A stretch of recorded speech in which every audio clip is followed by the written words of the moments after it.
Gentlemen, a warm chamber welcome for Tim Hudak.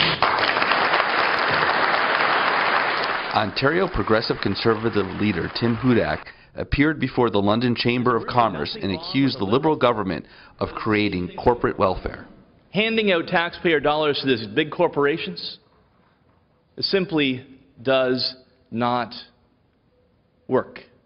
Hudak said the closing of the Kellogg's plant in London earlier this year was an example of how subsidizing industry does not work.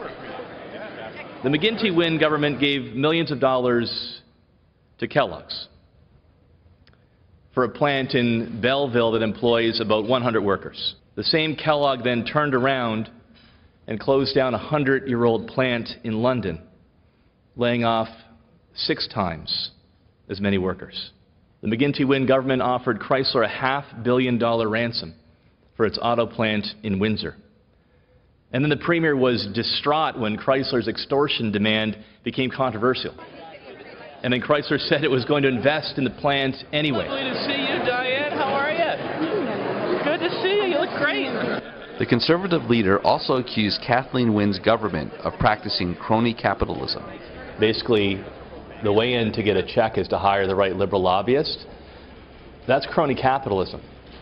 And this $2.5 billion corporate welfare fund is an irresistible invitation to corruption. While Hudak fielded questions on everything from public transit to funding for French education, he said he was the only candidate who was not promising all things to all people.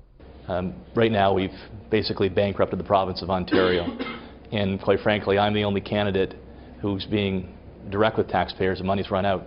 And that's going to force us to think. And where do I set my priorities? Job creation. It's a matter of first things first. Hudak renewed his pledge to give Ontario the lowest corporate tax rates in North America if he's elected on June 12th. For the London Free Press, I'm Jonathan Sher.